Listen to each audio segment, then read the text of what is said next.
Live आ गए लोग सब लोग ना। हाँ, स्टार्ट करते हैं लोग। कल के आगे का टॉपिक, कल हम लोग शायद प्रोजेक्टाइल मोशन चालू किए थे हम लोग। हाँ, देखिए वो स्टार्ट करते हैं हम लोग। आप लोग कोशिश किया कीजिए 10:02 तक जुड़ जाएं, क्योंकि 10 बज के हम लगभग 5 से 8 मिनट पर चालू कर देंगे। इस बीच में सर्वर पे जितने लोग होते हैं सब लोग अपने अपने सर्वर पर कंप्यूटर जो है ना डिस्ट्रीब्यूट कर देता है। समझ में आ गया कि नहीं आ गया?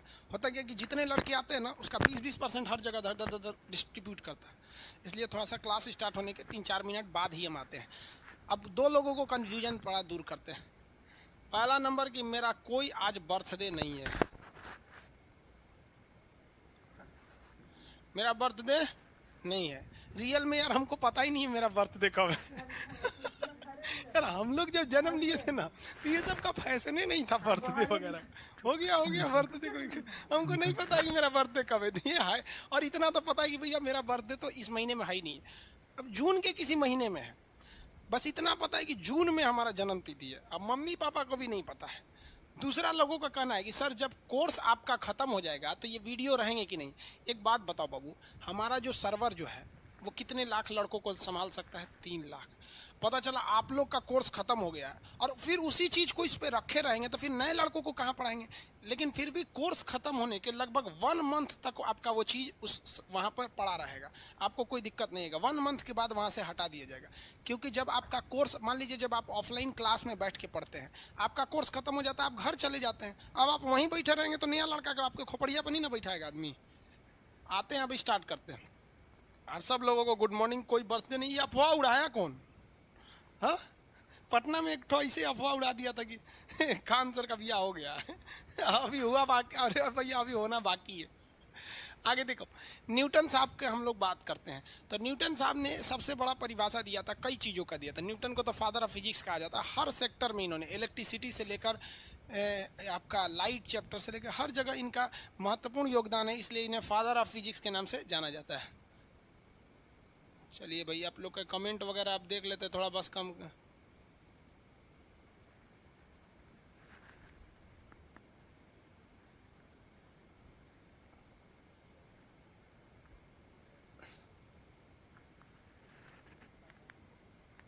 ये क्या क्या कमेंट कर रहे हैं? बायोलॉजी के क्लास सर फाउंडेशन का फ़ी कम कर दिए, मिनिमम फ़ी है, इससे कम नहीं हो सकता है। और एक बार 11 रुपया फ़ी दे के हम खुद पछता रहे हैं। आलतू फालतू लड़का चला है ऐसा। हमको फ़ी कम करने में प्रॉब्लम नहीं है, लड़कों की बदतमीजी से हमें अच्छा नहीं लगता है।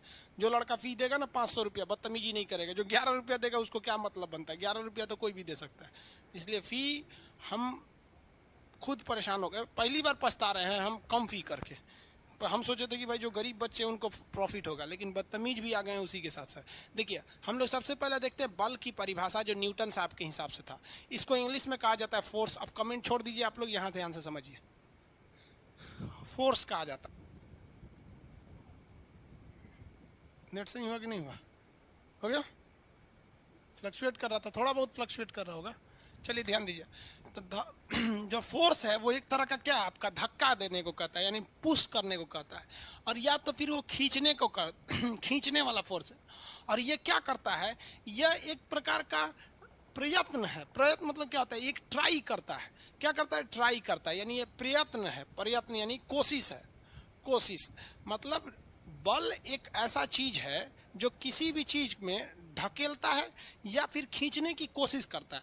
जैसे हम किसी ट्रेन को जाके ढकेलेंगे तो हम कोशिश जरूर कर रहे हैं कि ट्रेन ढकला जाए, ढकलाएगा थोड़ी ना। लेकिन ऐसा थोड़ी कि हम बल नहीं लगा रहे। बल है, बल एक ऐसा चीज है जो ढकेलने का या खींचने का प्रयास करता है। कभी कभी ये सफल भी हो जाता है, कभी कभी नहीं भी सफल होता है। यही एक बल है। आप किसी को एक तमाचा देते हैं ऐसे, तो वो एक तरह का क्या धक्का है, बस इससे इसे मारे यहाँ पर। समझ में आ गया कि रॉकेट उड़ जाता है, क्या एक तरह का धक्का ही तो है। गाड़ी आगे चल जाती है, आगे ढकेल के ही तो आगे चलती है, नहीं चलती तो आप ढकेल देते हैं। हाँ, ट्रेन को ढकेल के लीजिए। तो ये एक प्रकार, कोई ज़रूरी नहीं है कि आप हमेशा फोर्स लगाते हैं और वो फोर्स सही हो जाए। जैसे आप पढ़ते हैं, कोई ज़रूरी थोड़ी ना सब रिजल्टे हो जाएगा। तो बल एक प्रकार का धक्का या खिंचाव है जो उसकी स्थिति में परिवर्तन ला देता है या लाने की कोशिश करता है। यानी उसको डगमगा देगा या डगमगाने की कोशिश करेगा। जाके हिमालय पर्वत को ढकेलिए, कई गिर जो, चाइना की ओर जाके गिर जो, चपा के मर जाएगा, सो नहीं ढकलाएगा। आप भले कोशिश करते हैं। तो यही होता है बल। इसको हम लोग इसके कई यूनिट होते हैं। बल क्या है? एक प्रकार का धक्का या खिंचाव है। बल का अगर यूनिट की बात करेंगे तो इसे हम लोग न्यूटन में नापते हैं। किस में नापते हैं? न्यूटन में। बल को किस में नापते हैं? न्यूटन में। आगे फॉर्मूला के हिसाब से और हो जाएगा। न्यूटन जो है इसका एसआई यूनिट है। एसआई यूनिट स्टैंडर्ड यूनिट होती है जिसको हम लोग अभी फॉलो करते हैं, लेकिन ऐसा नहीं है जिस चीज़ को हम अभी फॉलो करते हैं शुरू से वही फॉलो होता है। जैसे आप लोग अभी 5G 4G मोबाइल यूज कर रहे हैं, 5G भी आने ही वाला है, तो कोई ज़रूरी नहीं कि बचपन से यही मोबाइल था। पहले लैंडलाइन हुआ करता था, उस ठुकठुकू वाला मोबाइल हुआ करता था। तो अभी जिसे हम लोग न्यूटन में नापते हैं, पहले इसे डाइन में नापा जाता था। किस में नापा जाता था? डाइन में। अब आपको पता है कि कोई भी चीज़ जो एडवांस अभी यूज हो रही है वो जो थोड़ा ज़्यादा हैवी होती है, और जो पहले वाला चीज़ है वो थोड़ा सा नॉर्मल होता है।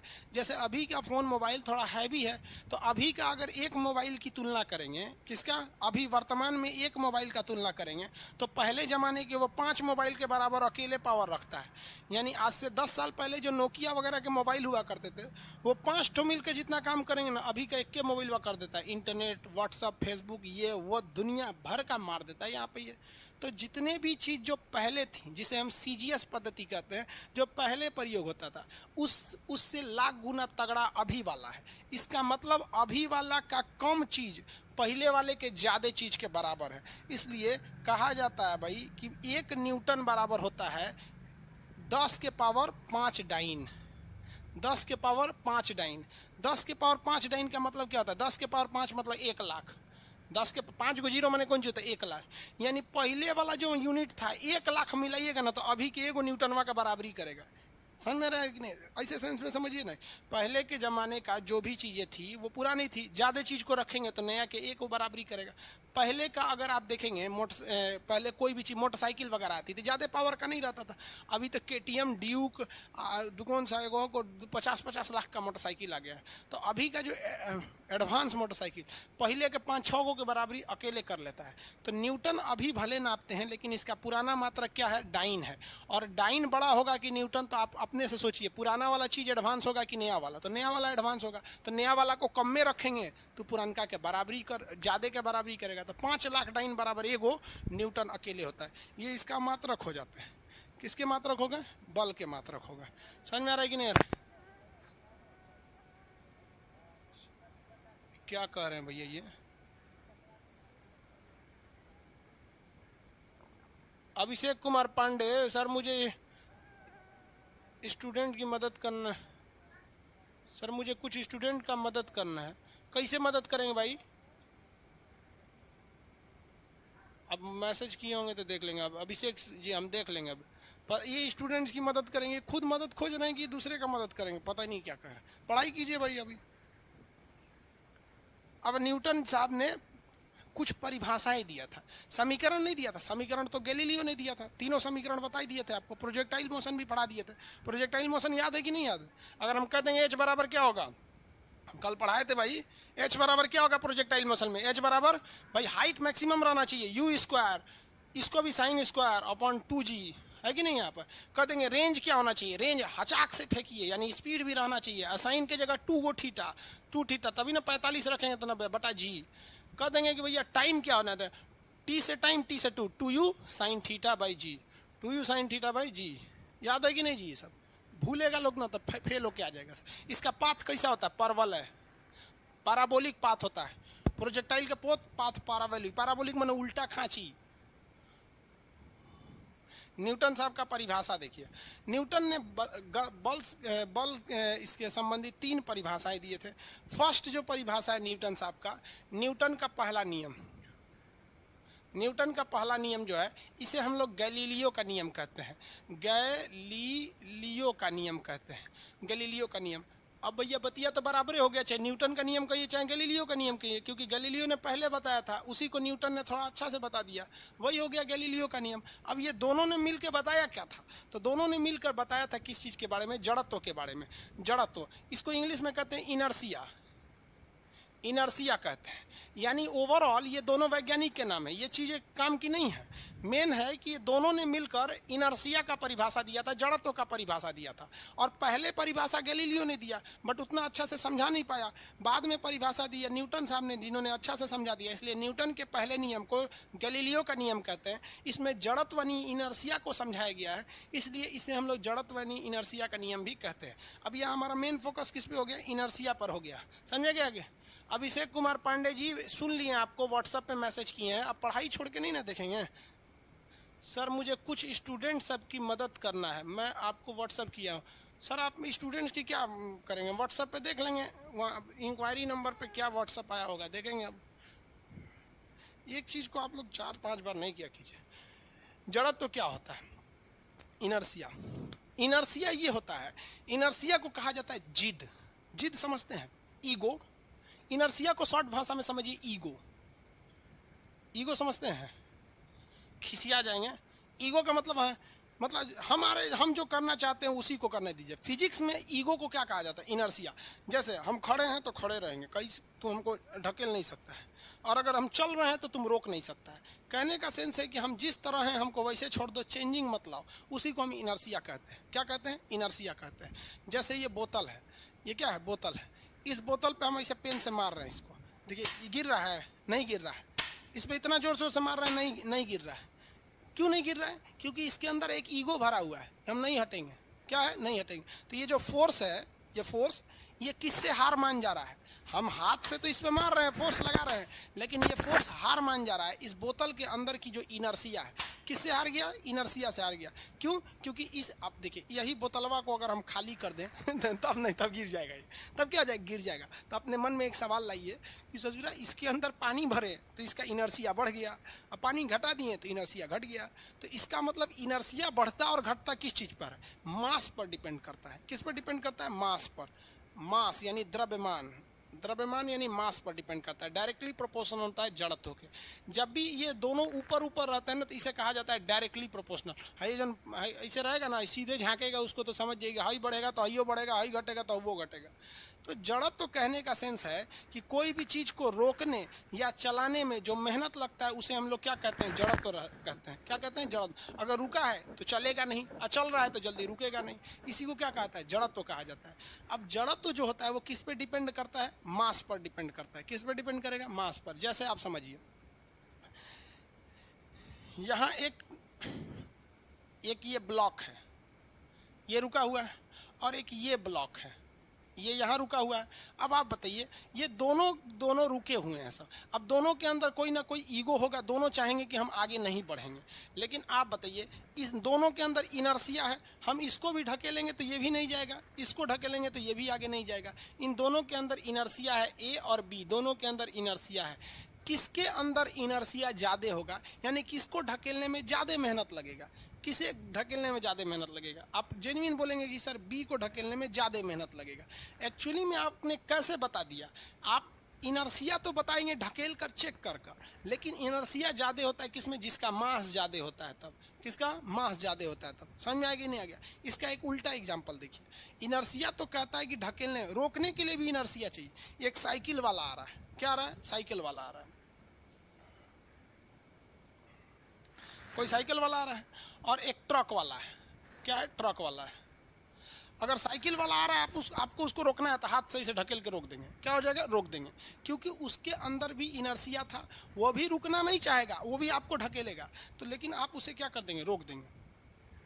लेकिन अगर वही ट्रक आ रहा है उतने ही स्पीड में, आप कहेंगे अरे भाई साहब रुक रहे, कचार के चल जाएगा आपको। रीज़न क्या है कि जिस चीज़ के अंदर मास होता है, यानी जो बहुत धोधड़ होती है कोई भी चीज़, उसके अंदर इनर्सिया भयानक होता है, उस ससुरा चलबे नहीं करेगा, और चल गया तो रुकबे नहीं करेगा। समझ में आ गया, नहीं आ गया, किसी को दिक्कत। तो इनर्सिया क्या कहता है, एक तरह का ईगो को दिखाता है कि चलेंगे तो रुकेंगे नहीं, रुकेंगे तो चलेंगे नहीं। ये डिपेंड करता है मास पर। एक सिंपल सा एग्जांपल बताते हैं, सिंपल देखिए, दोनों यहीं समझ जाएंगे आप लोग। एक हैं गांधी जी, महात्मा गांधी, और दूसरे हैं अमित शाह। अमित शाह हमारे गृह मंत्री जी, अमित शाह। अब इनर्सिया दो टाइप का होता है, एक होता है कि रुकेंगे तो चलेंगे नहीं, ठीक है कि नहीं है। तो गांधी जी एगो कुर्सी पे बैठे हैं, आप कहेंगे गांधी जी चलिए ना, नहीं चलेंगे, हाथों पकड़ के खींचिए, खटाक से उधिया आ जाएंगे गांधी जी। कहाँ ले जा रहा है रे हमको, डांडी मार्च पे ले जाएगा क्या, समझ आएगी नहीं। तो ये बेचारे रुके हुए हैं, तभी इनकी इनर्सिया कम है।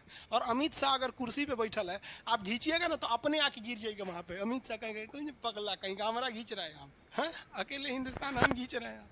क्यों, अमित शाह के अंदर क्या है, इनर्सिया ज़्यादा है। कैसे पता? अमित शाह का क्षेत्रफल बड़ा है। सपोज के लिए गांधी जी दौड़ते दौड़ते आ रहे हैं, आप गांधी जी को रोकना चाहते हैं, कोई दिक्कत नहीं, आए गांधी जी आइए रोक लेते हैं, तो आप रोक लेंगे गांधी जी को। ऐसे दौड़ते आ रहे हैं, कितनों स्पीड में आएंगे, रोक लेंगे आप। और उधर से अमित शाह दौड़ के आ रहा है और आप रोकेंगे, अमित शाह जी, अरे कचर के चल जाएगा आपको, नहीं रुकने वाला। किसी भी चीज़ की इनर्सिया किस पर डिपेंड करता है? उसके मास पर डिपेंड करता है। इनर्सिया किस पर डिपेंड करेगा? मास पर। बताइए तो ट्रेन का इनर्सिया ज़्यादा होगा या ट्रक का? इनर्सिया डिपेंड करता है मास पर, डायरेक्टली डिपेंड करता है। डायरेक्टली इनर्सिया किस पर डिपेंड करेगा? मास पर। अरे भैया मास मतलब उसके अंदर भारा भी तो रहना चाहिए। भारा वाला ट्रक और खाली वाला ट्रक, भैया तो मास खाली हो, ये तो बच्चा वाला बात है भाई। फिजिक्स में कुछ सोचिए ना, कह कि सर भारा वाला ट्रक और खाली ट्रक में कौन खतरनाक रहा है? भारा वाला ट्रक। इसलिए जब ट्रक लोडेड रहती है ना, जल्दी ब्रेक नहीं लग पाता है, क्योंकि उनके अंदर मास हो गया, धक धक आगे निकल जाएगी यहाँ पर। समझ में आएगी नहीं? रुक गई है तो जल्दी चालू नहीं होती है। मास समझ में आ गया? इसी को क्या कहते हैं? जड़त्व। ये कितने टाइप का होता है? 2 टाइप का। एक होता है ना इनर्सिया ऑफ रेस्ट, विरामा का जड़त्व। विरामा का जड़त्व यानी ये रेस्ट में रहता है, कहता है कि हम रेस्ट हैं, हमको रेस्ट में ही रहने दो, हमको हटाओ नहीं। इसका एग्जाम्पल देखिएगा तो इसका एग्जाम्पल देखिए, जैसे धूल, धूल यानी इंग्लिश में कहते हैं dust, dust from blanket, blanket, dust from blanket. कैसे? कोई कंबल वंबल नहीं है फालतू, वो देखें, पी लो। देखिए बाबू, ये तकिया सीबीएसई बोर्ड वाला लगाता है ऐसा, ऐसे गद्दा उद्दा पे बैठेगा सर ना, तो पीछे सीबीएसई बोर्ड वाला लगाता है। सीबीएसई वाला में नखड़ा बड़ी ज़्यादा रहता है। अलग से तकिया, माने एगो सोचा नीचवा लगा के बैठता है सर, एगो पिछवा लगा के बैठेगा, और पे से सोफा अलगे रहेगा। और देहात में देखो सीधे भूइयाँ बैठ के खाना खाना चालू कर दो। ये तकिया है, इसके अंदर धूल भी है। इस तकिया के अंदर क्या है? धूल है। इस धूल है तो ये तकिया भी रुका हुआ है, यानी तकिया भी किस अवस्था में? विराम की अवस्था में। और इसके अंदर जो धूल है वो भी विराम की अवस्था में। लेकिन हम अचानक अगर इस पर ऐसे मार दें अचानक, तो अचानक मारेंगे ना तो मेरा सारा का सारा बल कौन सोख लिया? तकिया। और तकिया हमारे बल को बर्दाश्त नहीं कर पाया, तकिया यहाँ चला गया। लेकिन इसमें जो धूल था वो कह रहा था भाई तुमको जाना है तो जाओ, हम हैं स्थिर में और हमारे अंदर है जड़त्व, हम यहीं रहेंगे। इसलिए जब कंबल को इसे मारते हैं ना तो कंबलवा चल जाता है, और जो उसका धूल है वो कहता है हम यहीं रहेंगे। तो रहो यहीं पे, अब वहाँ रहने वाला कौन? जो धप दे नीचे गिर जाओगे। तो कंबल को, रुमाल को, चादर को इसे झाड़ने पर धूल क्यों निकल जाते हैं? क्योंकि चादर तो आ गया गति में, उसको आपका हाथ ने पकड़ के झकझोर दिया। लेकिन जो धूल कण था, उस धूल कण के पास अपनी शक्ति नहीं थी, इसलिए वो धूल क्या हो जाता है? डस्ट कहाँ से? ब्लैंकेट, कंबल इत्यादि से क्या हो जाते हैं? से निकल जाते हैं। समझ में आ रहा है आप लोग को? दूसरा देखिए, दूसरा क्या चीज होता है? जैसे फिगर से समझिए, यहाँ एक गिलास बना देते हैं, ये गिलास है, इस गिलास के ऊपर एक हम कार्डबोर्ड या लकड़ी का ये रख देते हैं, लकड़ी रख देते हैं यहाँ पर, और इस कार्डबोर्ड के ऊपर हम एक सिक्का रख देते हैं, ये सिक्का है, ठीक है, गिलास है, ये सिक्का रख दिए। एक बात बताए भाई, ये जो सिक्का है, ये लकड़ी का जो कार्डबोर्ड है, लकड़ी का जो ढक्कन, ढक्कन भी रेस्ट अवस्था में है और सिक्का भी रेस्ट अवस्था में। लेकिन हम ढक्कन को पकड़ लिए, ढक्कन को क्या पकड़ लिए? पकड़ लिए, सिक्का को नहीं पकड़े। अगर हम धीरे धीरे खींचेंगे, क्या करेंगे? धीरे धीरे खींचेंगे तो सिक्का भी इसके साथ आ जाएगा। लेकिन अगर हम हचाक से खींच लें, कैसे? एकदम हचाक से, तो ये जो लकड़ी का ढक्कन है ये तो मजबूर है कि इसको हमने पकड़ लिया है, और इसकी इतनी औकात नहीं है कि ये हमें छुड़ा सके, क्योंकि इस लकड़ी से ज़्यादा मास मेरा है। और इनर्सिया डिपेंड करता है किस पर? मास पर डिपेंड करता है। तो हम इस लकड़िया को खींच लेंगे, लकड़िया कहेगा किससे? सिक्का से, ए चल चल चल चल, खान सर खींच रहे हैं, तो कहेगा हम ना जाएंगे, बड़का भाई खान सर खींच रहे हैं यहाँ पे, तो इसे खींच देंगे यहाँ पे, तो खींचेंगे तो लकड़ी तो चला आएगा। और ये जो है इसके अंदर विरामा का जड़त्व है, ईगो है कि ना हम नहीं जाएंगे, खान सर खींच रहे हैं तो जाओ तुम जाओ, लकड़ी चल जाएगा, घपाक से कहाँ चल जाएगा? नीचे चला जाएगा। कहाँ चला जाएगा? नीचे। इसमें भी क्या है? गति का, विरामा का जड़त्व। ये गिरा क्यों? क्योंकि ये विरामा में था। सिक्का, यहाँ हम केवल सिक्का लिख देते हैं, कॉइन, आप समझ जाएंगे। कॉइन का एग्जाम्पल आप समझ जाएंगे। एक और एग्जाम्पल समझिए, मोटरसाइकिल पे आप हैं, ठीक है, और अपनी वाली को पीछे बैठा है। कहाँ बैठा है? पीछे। लड़कियों से पूरा सज धज के पीछवा बैठती है सर। और ना एंगन एगो कोरोना, अब ना कोरोना आ गया, नहीं तो पहले एंगन बांध होने लेंगी सब खूब बढ़िया से, और पूरा टिप टाप बैठ के एकदम बढ़िया से झाड़ देगी सब यहाँ पे। अब बाजार में घूमेंगी सब, लड़कियाँ का भैया देखे कहेगा देख कितना बढ़िया है, अरे बकलोलवा कहेंगे कितना बढ़िया का तोरे बहनिया में घूम रही है, ऐसे बांध ले तो ऐसे मोटरसाइकिल में बैठा लेंगे उसको। तो आप भी बैठिए, वो भी बैठेगी, आप ऐसे वहाँ पे आप भी विराम में है, वो भी विराम में है, लेकिन आपका जो पैर और कमर है ना वो मोटरसाइकिल से टच में है। अचानक मोटरसाइकिल चलाइएगा ना, अचानक जब स्टार्ट करिएगा तो गाड़ी तो आगे चली गई, और आपका जो निचला हिस्सा है पैर और कमर वो गाड़ी पे बैठे हैं, लेकिन ऊपर का हिस्सा तो फ्री है ये वाला। अभी कहता है कि ना हम नहीं जाएंगे, और निचवा का हिस्सा आगे चल जाता है, तो इसे झुक जाते हैं। तो जब कभी भी कार या बाइक स्टार्ट होती है तो आप किधर झुक जाते हैं? पीछे की ओर झुक जाते हैं। किधर झुक जाते हैं? पीछे की ओर। अब यही गलती हो जाता है, पीछे के जो झुकेंगे तो आगे की ओर, ये तो बच्चा भी जान जाता है, रुके रहेंगे तो पीछे की ओर झुक जाएंगे, तो कॉइन का सिक्का गिर जाना, ये गिर जाना, ये सब किसके कारण होता है? विरामा के जड़त्व के कारण। और जड़त्व किस चीज़ पर डिपेंड करता है? मास पर।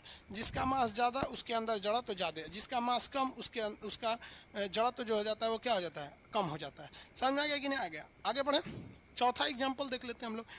कभी कभी बंदूक से जो गोली मारी जाती है शीशे वगैरह पे, ये देख रहे हैं तो शीशे का ही है, अगर हम इस पे धीरे से पत्थर मारेंगे धीरे से, तो सारा का सारा फोड़ के चला जाएगा, क्योंकि वो पत्थर धीरे धीरे सबको गति में ला देगा। लेकिन हम गोली मारेंगे तो एक छोटा सा छेद होके चला जाएगा। क्यों छेद होके चला जाएगा? क्योंकि गोली इतनी तेज आई है कि बाकी लोगों को बताए कि चलो चलो चलना है, तो ये जाएगा तुरंत तो जाएगा नहीं, क्योंकि इसके अंदर इनर्सिया है, इसको झकझोरना पड़ेगा, कहेगा नहीं जाएंगे, तब तक गोली तेज़ी से निकल जाती है। तो गोली मारने पे कहीं भी शीशे में छेद हो जाता है, पत्थर मारने पे टूट जाता है, कॉइन का नीचे गिरना, कार में बैठे व्यक्ति का पीछे चलाना, धूल कण का झाड़ना, ये सब क्या है? जड़त्व के एग्जाम्पल है। और किस टाइप के जड़त्व के एग्जाम्पल है? तो विरामा का जड़त्व है।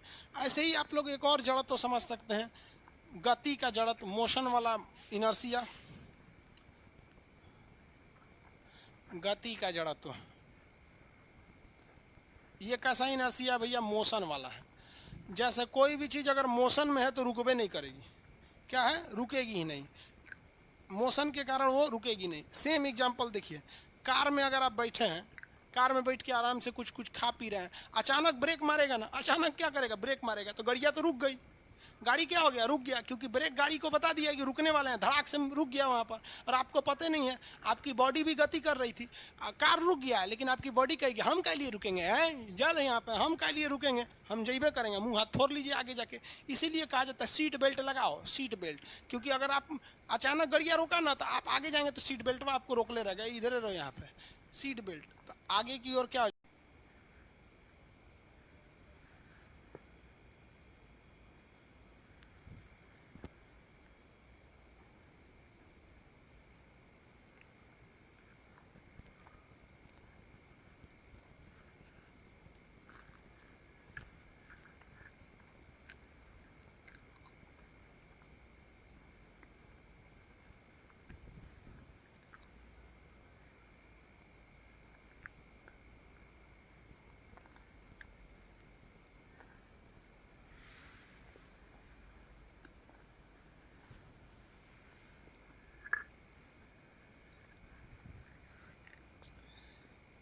एक बार बंद करके जुड़ जाएंगे आप लोग, जिनका जिनका मतलब कट गया है एक बार ऑफ करके ऑन हो जाएंगे, ठीक है ना?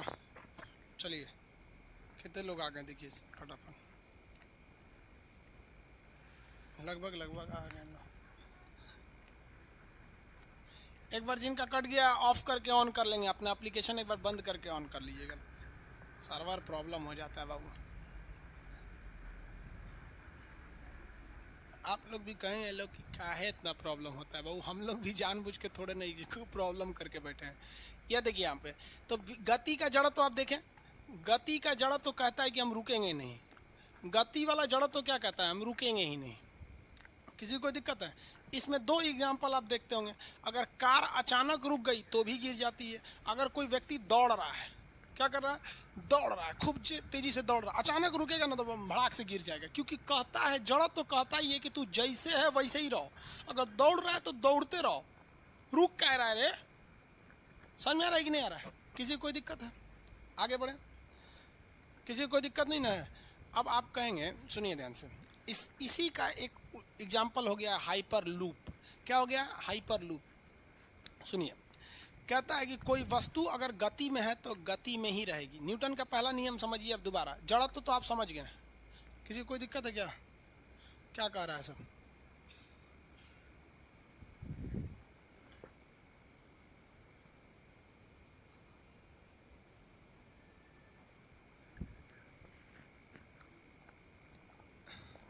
एक बाबू का कहना है कि सर कभी कभी ऑप्शन में दे देता है कि फर्स्ट लॉ ऑफ न्यूटन किस पर डिपेंडेंट है, तो सीधे मारिए ना जड़त्व पर, लेकिन कहेगा कि बल। अभी पूरा कंप्लीट कहाँ हुआ फर्स्ट नियम ना, पूरा समझिए।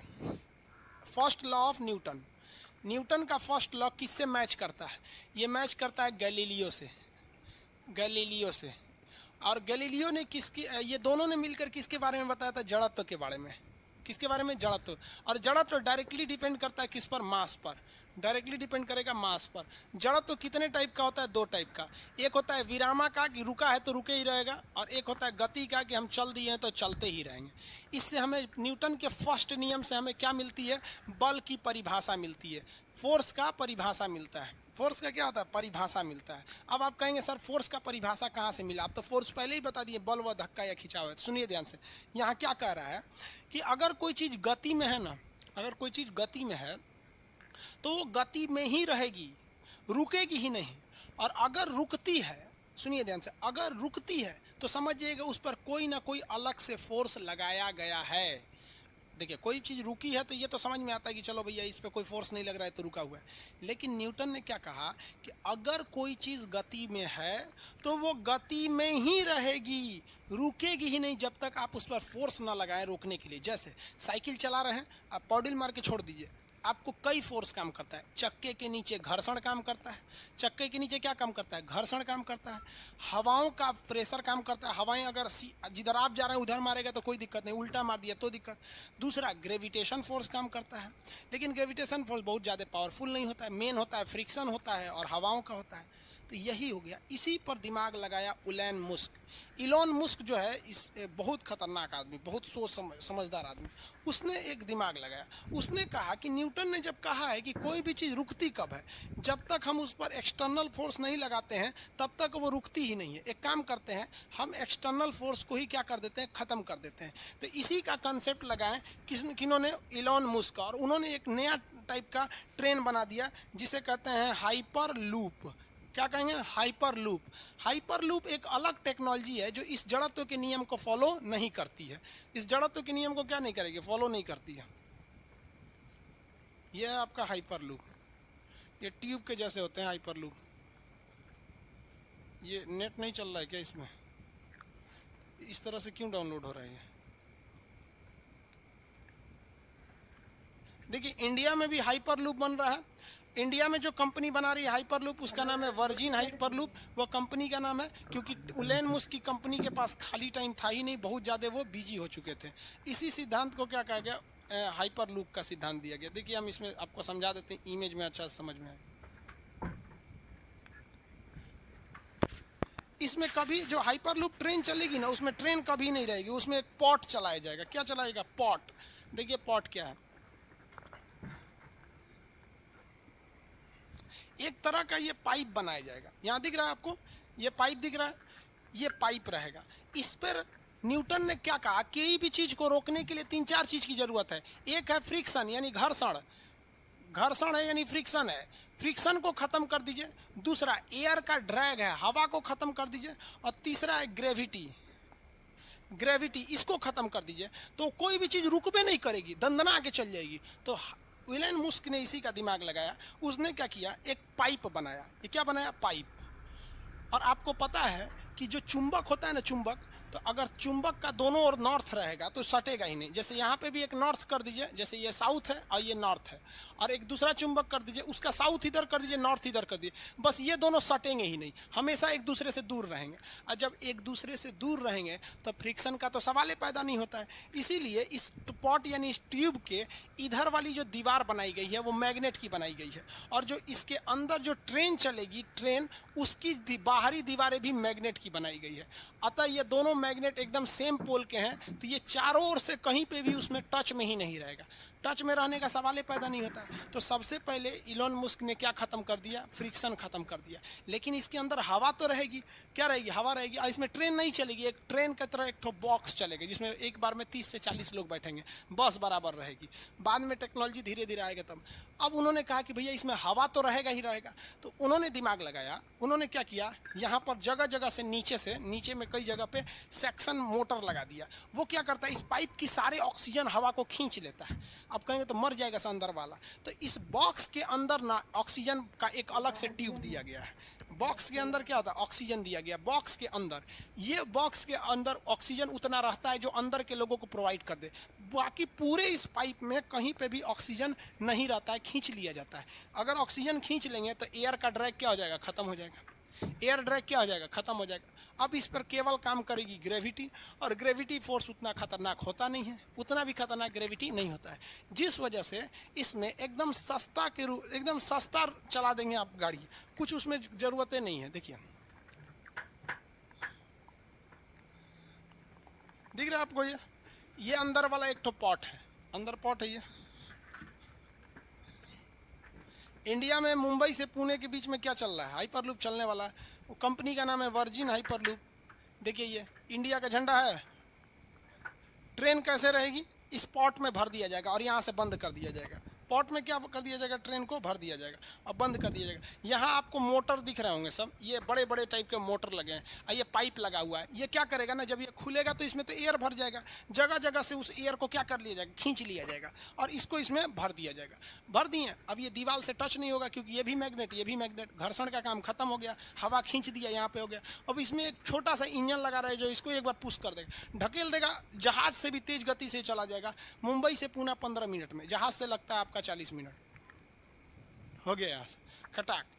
क्यों, क्योंकि न्यूटन ने कहा था कोई भी चीज़ रुकबे नहीं करेगा जब तक कि उधर से धकियाएगा नहीं, या तो हवा धकिया दे या तो फ्रिक्शन हो जाए। हवा को खींच दिया, हवा ये नहीं है, मैग्नेट लगा दिया, फ्रिक्शन ही नहीं है, थोड़ा मोड़ा बचा ये आपका, मैं ये क्या नाम है, ग्रेविटेशन। तो भाई इसका रहना जरूरी है, वरना रुकबे नहीं करेगा तो हिल जाएगा पृथ्वी के उस पार। तो भारत में भी ये बन रहा है, वर्जिन हाइपरलूप कंपनी बना रही है। हालांकि अभी इस पर थोड़ा सा कोरोना की वजह से हर प्रोजेक्ट रुक गया है, कोरोना की वजह से क्या कीजिएगा, कोचिंग से लेकर हर चीज़ दुनिया का बंद है। तो ये भारत के लिए एक सौहार्द होगा कि एशिया में हम लोग दुबई के बाद दूसरे कंट्री होंगे जो हाइपरलूप को लेकर आ रहे होंगे।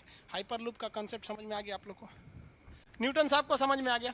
अब न्यूटन साहब का दूसरा नियम समझते हैं, न्यूटन साहब का सेकंड नियम। सेकंड नियम से बल का समीकरण निकलता है, इक्वेशन ऑफ फोर्स। बल का समीकरण, बल की परिभाषा किससे निकली, पहले से, इससे क्या निकलेगा, इक्वेशन निकलेगा। अब ये इक्वेशन निकलेगा कैसे, सेकंड नियम से। तो न्यूटन साहब ने कहा था कि संवेग में जो परिवर्तन होता है वो बल के बराबर होता है। अब संवेग आपको बाउंस कर जाएगा। संवेग का मतलब क्या होता है कि हमारा मास कितना है, हमारा मास कितना है और हम कितनी स्पीड से जा रहे हैं, इसी को क्या कहा जाता है, संवेग।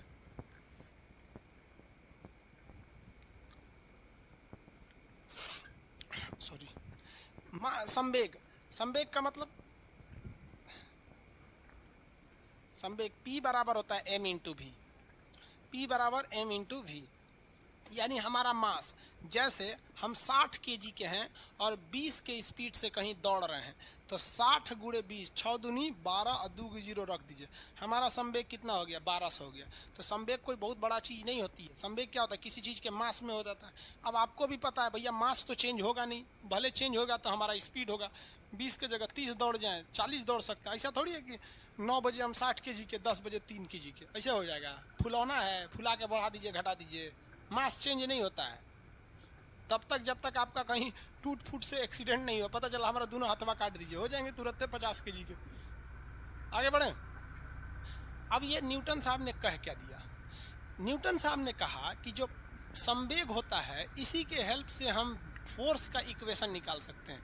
कैसे, तो इन्होंने कहा कि जो मोमेंटम, संवेग को क्या कहते हैं, momentum, rate of change in momentum is force, rate of change in momentum is directly proportional to force. कैसे, देखिए इन्होंने कहा संवेग परिवर्तन, संवेग परिवर्तन का दर, संवेग परिवर्तन का दर किसके बराबर होता है, बल के बराबर होता है। संवेग परिवर्तन का दर बल के बराबर होता है। यानी इधर अगर हम संवेग में यानी इसमें कुछ चेंजिंग लाएं दर मतलब टाइम के साथ, तो वो हमारे किसके बराबर निकल जाएगा, बल के बराबर। या बल को लाएं तो इसके बराबर होना चाहिए। तो एक काम करते हैं, हम इसी को सॉल्व करते चलते हैं। अगर बल के बराबर निकल गया तो समझेंगे कि न्यूटन साहब ने सही बोला था। तो इस बल को हम यहाँ रहने देते हैं और यहाँ संवेग में परिवर्तन करते हैं। चलिए संवेग में परिवर्तन चालू हो जाए। संवेग कितना होता है, p बराबर क्या होता है, m इंटू भी। संवेग क्या होता है, m इंटू भी। लेकिन इन्होंने क्या कहा है कि संवेग में परिवर्तन का दर, यानी इसमें जो चेंजिंग हो रही है उसमें समय से भाग दीजिए। दर का मतलब क्या होता है, समय से भाग देना है। संवेग में परिवर्तन, तो संवेग परिवर्तन मान लिया कि पहला संवेग p2 है, पहला संवेग p1 है, दूसरा p2 है। संवेग में परिवर्तन कैसे निकालेंगे भैया, संवेग p होता है, परिवर्तन का मतलब होता है कि बाद वाली वैल्यू में से अभी वाली वैल्यू घटा दीजिए। जैसे मेरे पास 10 रुपया था, हो गया 30 रुपया, तो बाद वाला 30 रुपया में से पहले वाला 10 रुपया घटाएंगे, परिवर्तन 20 का हुआ। तो यही तो कह रहा है संवेग परिवर्तन का दर। तो संवेग परिवर्तन तो हो गया p2 माइनस p1, और दर मतलब समय से भाग दीजिए। अल्टीमेट हमको ले आना है कितना, बल। अगर आ गया तो न्यूटन सही है, नहीं तो न्यूटन साहब गलत है। देखिए संवेग मतलब क्या होता है, संवेग m इंटू भी क्या होता है, m इंटू भी। तो यहाँ क्या हो जाएगा, m2 इंटू v2, क्योंकि m के जगह यहाँ 2 लगा हुआ है, माइनस इसके जगह m1 इंटू v1, क्योंकि संवेग का फॉर्मूला अभी बताया m इंटू भी होता है बाई t। टाइम हो गया। एक बात बताइए, क्या मेरा कभी मास बदलेगा? अभी जो मास है, हम अभी 40 की स्पीड में चल रहे हैं तो अभी हम 60 किलो के हैं, 100 की स्पीड में चलेंगे तो भी 60 किलो के होंगे। तो जो m1 है वो m2 दोनों तो बराबर ही है, m1 m2 दोनों क्या रहेंगे, बराबर ही हैं। तो हम यहाँ m1 के जगह m2 के जगह पे भी m लिख सकते हैं, m2 के जगह भी क्या लिख सकते हैं, m लिख सकते हैं, और यहाँ क्या लिख सकते हैं, v2 माइनस ये m1 भी पहले वाले के बराबर होगा, यानी इसके जगह पे भी m लिख सकते हैं, माइनस v1 बटा t। चलिए और देखिए, इसमें कुछ कॉमन ले सकते हैं, इसमें आप कॉमन ले सकते हैं m जब इसमें कॉमन ले लिए तो ऊपर क्या बचा, v2 माइनस v1 बटा t। यही बचा ना, v2 माइनस v1 बटा t, यही तो बचा। m कॉमन ले लिए, क्योंकि दोनों में m बराबर ही होता है, मास चेंज नहीं होता है। आपको कुछ ये देख के याद आ रहा है, वेग में परिवर्तन बटा समय क्या कहलाता है, त्वरण। बताए तो थे आपको कल ही के क्लास में 4 बजे। किसी भी चीज़ के वेलोसिटी यानी वेग में जब कभी आप चेंजिंग करते हैं और उसमें से समय से भाग देते हैं तो त्वरण हो जाता है। तो ये त्वरण को हम लोग क्या लिखते हैं, ए। त्वरण को क्या लिखते हैं, ए। और एफ बराबर क्या होता है, एम इंटू ए। एफ बराबर एम इंटू ए। तो इसके जगह पे हम क्या लिख सकते हैं, बल। एम इंटू ए क्या होता है, बल या फोर्स होता है, बल या फोर्स होता है। अब जरा देखिए न्यूटन साहब ने शुरू में क्या कहा था, यहाँ रख देते हैं न्यूटन साहब को, पढ़िए। न्यूटन साहब ने कहा था कि संवेग में अगर आप चेंजिंग करिएगा, संवेग परिवर्तन का दर वो अल्टीमेटली बल के बराबर होता है। और अल्टीमेट देखिए वो बल के बराबर निकल भी गया, निकल गया कि नहीं निकल गया। तो ये फार्मूला से आपका कोई काम नहीं है, सिद्ध करने के लिए थोड़ी एग्जाम में पूछेगा, लेकिन हम आपको इसे बता दिए, संवेग परिवर्तन का जो दर होता है वो बल के बराबर होता है। अतः दूसरे समीकरण से बल की क्या निकल जाती है, दूसरे नियम से बल का समीकरण निकलता है। और बल का समीकरण बराबर बल बराबर क्या हो गया, बल को हम लोग क्या कहते हैं, एफ। यानी एफ बराबर क्या निकल गया, एम इंटू ए। एफ बराबर एम इंटू ए किससे निकला है, पहले से कि दूसरे से, दूसरे से। तो पहले समीकरण से हो गया, पहले समीकरण से क्या निकला, बल की परिभाषा, दूसरे से निकला समीकरण। एक आदमी कर रहे हैं सर पेंडुलम कैसे रुक जाए, पेंडुलमवा का नहीं रुकता बउआ, बैटरी से चलता है वो पेंडुलमवा। घड़िया में जो पेंडुलम होता है ना बैटरी से चलता है, ऐसे थोड़ी होता है कि ऐसे डोगरा दिए लोड़ रहा है, हुआ नहीं रुकता है, वो रुक जाता है वो पेंडुलम। न्यूटन साहब का दूसरा फॉर्मूला समझ गए, एफ बराबर क्या हो गया, एम इंटू ए। एफ बराबर एम इंटू ए। तीसरा फॉर्मूला समझिए। अब इसमें एक तो संवेग संरक्षण का नियम आएगा, वो अलग से पढ़ाएंगे आगे, पहले इसको तीनों को एक साथ पढ़ा लेने दीजिए। तीसरा समीकरण, इससे क्या निकलता है, बल की प्रकृति निकलती है। प्रकृति यानी नेचर ऑफ फोर्स, बल की प्रकृति यानी नेचर ऑफ फोर्स निकलता है। या फिर इससे डायरेक्शन निकलता है, क्या निकलता है, डायरेक्शन। डायरेक्शन यानी दिशा, दिशा निकलता है। क्या चीज़ है ये, थोड़ा अटपटा सा है, समझिए। इन्होंने कहा था इस नियम का एक और नाम है एक्शन रिएक्शन। अगर किसी को मारिएगा ना तो वो भी आपको मारेगा। एक्शन रिएक्शन, एक्शन रिएक्शन, इसको कहते हैं क्रिया, ऐसे कहते हैं प्रतिक्रिया। प्रतिक्रिया, क्रिया प्रतिक्रिया। तो इससे दिशा निकल गया, आप इधर लगाएंगे तो उल्टा दिशा में लगा देगा, डायरेक्शन में। मतलब कहने का सेंस कि अगर हम किसी को एक तमाचा इसे मार दिए, मान लीजिए हम अपने आप को एक तमाचा मारे, या आप किसी दूसरे आदमी को एक तमाचा मारे, तो दोनों को बराबर चोट लगा है, क्योंकि जितना आपने एक्शन किया उधर से उतना ही मात्रा में क्या निकला है, रिएक्शन निकला हुआ है। एक्शन और रिएक्शन हमेशा क्या रहते हैं, बराबर रहते हैं। अब आप कहेंगे कि सर जिसको गाल पे मारे उसको चोट ज़्यादा लगा, तो बड़ा देखिए, गाल जो था ना ये सॉफ्ट एरिया होता है, गाल का एरिया कैसा होता है, सॉफ्ट होता है, और हाथ का एरिया बहुत हार्ड होता है, जिस वजह से यहाँ चोट का एहसास ज़्यादा होता है और यहाँ कम होता है। अगर विश्वास ना हो तो मुड़िया लड़ा के देखिए, अपना सर दूसरे के सर में लड़ाइएगा, दोनों को बराबर चोट लगेगा, आपके लिए सिद्ध हो जाएगा कि एक्शन और रिएक्शन बराबर होते हैं। सर एक्शन और रिएक्शन का बराबर होना बहुत ज़्यादा जरूरी है। एवरी रिएक्शन है वह इक्वल, एवरी एक्शन है जो इक्वल रिएक्शन, लेकिन डायरेक्शन क्या होता है, उल्टा होता है। दिशा क्या होगा, उल्टा, दिशा हमेशा उल्टा होता है डायरेक्शन। मतलब हम अगर यहाँ मारे तो ये वाला हाथ इस डायरेक्शन में बल लगाया और मेरा ये गाल जो है इस डायरेक्शन में बल लगाया, तो क्रिया प्रतिक्रिया का सेम नियम होता है। जैसे रॉकेट जब छोड़ते हैं ना, रॉकेट दिवाली के दिन में रॉकेट छोड़ते होंगे, तो जो बारूद होता है क्या कर, बारूद उसको क्या करता है, ऊपर ढकेलता है, और रॉकेट उसके धुआं को नीचे फेंकता है। इसलिए देखिए कहाँ चला जाता है, रॉकेट आसमान में चला जाता है। तो ये भी एक तरह का क्रिया प्रतिक्रिया। अब आप कहेंगे सर रॉकेट उड़ता है संवेग संरक्षण पे, तो संवेग संरक्षण थोड़े पढ़ा रहे हैं हम, तो पढ़ा रहे हैं भैया न्यूटनवा के 3 नियमों। पहले इसको समझिए फिर संवेग संरक्षण समझिएगा। तो रॉकेट छोड़ते हैं तो कैसे चला जाता है, ऊपर से नीचे चला जाता है। आप कभी भी चलते हैं, कहीं पे भी चलते हैं, तो आप अगर ध्यान देंगे तो आप ज़मीन को पीछे ढकेलते हैं। आप जब भी चलते हैं तो ज़मीन को पीछे ढकेलते हैं, और ज़मीन आपको आगे ढकेल देता है, इसलिए आप चले जाते हैं, अदरवाइज में नहीं चल सकते। आप किसको ढकेलते हैं, ज़मीन को। यही वजह है कि आप बालू पे चलिएगा तो बालू आपको ढकेलता ही नहीं है, बालू बहुत कम ढकेलता है, इसलिए बालू पे चलना मुश्किल होता है। आप तो हुमच के एक्शन लगा रहे हैं, वो ससुरा रिएक्शन ही नहीं कर रहा है, तो बस आप चलिए नहीं पाएंगे, आपका डायरेक्शन ही भटक जाएगा। पानी पे जाइएगा ना, पानी पे, पानी आप मारेंगे पनिया में तो पैर में धंस जाएगा, पानी को आप ढकेलिए नहीं पाएगा, तो पानी कहेगा हम क्या लिए ढकेलेंगे, चलो आइए नीचे आइए। समझ में आएगी नहीं आएगा। एक्शन रिएक्शन, हेलीकॉप्टर पंखी मारता है फट फट फट फट फट फट फट, ताकि हवा कहाँ जाए, नीचे, और हेलीकॉप्टर जाए ऊपर।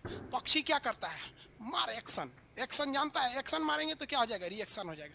तैरते हैं क्या करते हैं, मार पानी को पीछे आप आगे, पानी पीछे आप आगे, तो आप पानी को करते हैं एक्शन, पानी कर देता है रिएक्शन, और दोनों का डायरेक्शन उल्टा होता है, यानी पानी पीछे आप आगे।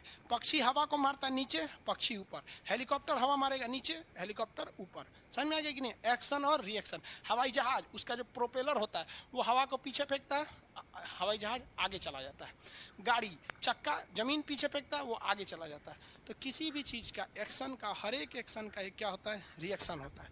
नाव से, नाव पे जब आप कूदते हैं तो आप नाव को कहाँ ढकेलते हैं, पीछे, और नाव आपको आगे ढकेल देता है। तो हर एक्शन का एक रिएक्शन होता है, लेकिन उसका डायरेक्शन हमेशा क्या होता है, उल्टा होता है।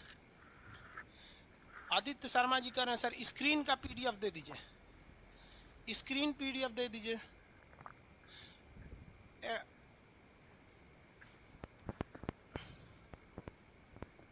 निर्वात में सर पंखा हवा देगा, नहीं देगा, निर्वात में हवा नहीं रहता तो पंखा हवा कैसे देगा। आगे बढ़े, एक्शन रिएक्शन होता है। अब एक बार क्विक तरीके से देख लीजिए, न्यूटन साहब के कितने नियम, 3। पहले नियम से 2 चीज़ें पूछ सकता है। पहला नियम किस पर आधारित है, जड़त्व पर। इसे दूसरा नाम क्या कहते हैं, गैलीलियो का नियम, गैलीलियो का नियम, गैलीलियो का नियम, गैलीलियो। इससे हमें निकलता क्या है, इससे क्या निकलती है, तो परिभाषा निकलती है, परिभाषा। कोई भी चीज़ रुकेगा नहीं, इसी पर आपका हाइपर लूप चल गया। दूसरा नियम किससे, दूसरा नियम संवेग पर संबंधित है। दूसरा नियम किससे संबंधित है, संवेग संरक्षण से संबंधित है। इससे निकलता क्या है, देखिए हम अभी आपको बताया ना, संवेग को सॉल्व करके हम क्या निकाले थे, देखिए ना, संवेग को सॉल्व करके निकाले क्या थे, बल निकाले थे ना। तो आधारित है किस पर, संवेग पर, लेकिन निकलता इससे क्या है, समीकरण निकलता है, समीकरण। तो बल का समीकरण, इक्वेशन निकलेगा, समीकरण, ये किस पर आधारित है? जड़त्व पर। निकला क्या चीज? परिभाषा। ये किस पर आधारित है? संवेग पर। निकला क्या चीज? तीसरा नियम एक्शन रिएक्शन। एक्शन रिएक्शन किस पर आधारित है? एक्शन रिएक्शन पर। इससे क्या निकलेगा? डायरेक्शन। क्या निकलेगा? दिशा निकलेगा। दिशा या प्रकृति, डायरेक्शन या नेचर या प्रकृति। मतलब कोई भी एक बल का आप डायरेक्शन दीजिए, हम बता देंगे उसका रिएक्शन किस डायरेक्शन में होगा। किसी को कोई दिक्कत नहीं है? आगे बढ़ जाते हैं। ये बल के 3 ठो न्यूटन आपके समीकरण हो गए। अब आगे आता है संवेग संरक्षण का नियम, जिसको कल के क्लास में समझाएंगे। आज के क्लास के लिए इतना ही, इसको रखेंगे। सर स्क्रीन का भी पीडीएफ डाल दीजिए विवेक कुमार जी। मनीष पासवान जी क्या पूछ रहे हैं आप? स्क्रीन का पीडीएफ चाहिए? स्क्रीन पीडीएफ डेली चाहिए सर, पीडीएफ देना जरूरी है स्क्रीन का। चलिए हम आपके सामने स्क्रीन का पीडीएफ निकाल देते हैं। यही स्क्रीन का ना जितना पढ़ाए हैं आज। ले आधा मिटा दिए थे क्या? अच्छा बीच में सर्वर बंद हो गया था। ओहो बीच में सर्वर। हालांकि ये देखिए इसमें जितना पढ़ाए हैं ना ये सारा आपके मटेरियल में लिखा हुआ है, इसलिए इसका पीडीएफ देने की ज़रूरत नहीं पड़ेगी। हालांकि हम निकाल कर रख लेते हैं पीडीएफ। एक्सपोर्ट पीडीएफ, नाम क्या है इसका? न्यूटन। न्यूटन नाम से इसको निकाल देते हैं। ठीक है चलिए इसको डाल देंगे। हाँ हालांकि इसको डालने से कोई फ़ायदा नहीं होगा, ये मटेरियल में लिखा हुआ है। आगे से ध्यान रखेंगे कि जितने चीज़ें हैं उसको मिटाएं नहीं, क्योंकि इसको मिटा देते हैं ना तो मिटाने के बाद पीडीएफ नहीं बनेगा। ये ऊपर उठा देंगे ना तो इसका पीडीएफ बनेगा, क्योंकि ऊपर उठाने से मिटता नहीं है। इसमें आधे चीज़ को मिटाइए दिए तो फिर पीडीएफ क्या देंगे। नेक्स्ट क्लास में मिलेंगे कल। आज के लिए इतना ही। जय हिंद। कभी कभी सर्वर बंद हो जाता है बीच में ना, तब क्या कीजिएगा, कट करके उसको वापस आ जाइएगा। आगे बढ़ते हैं, कल मिलेंगे।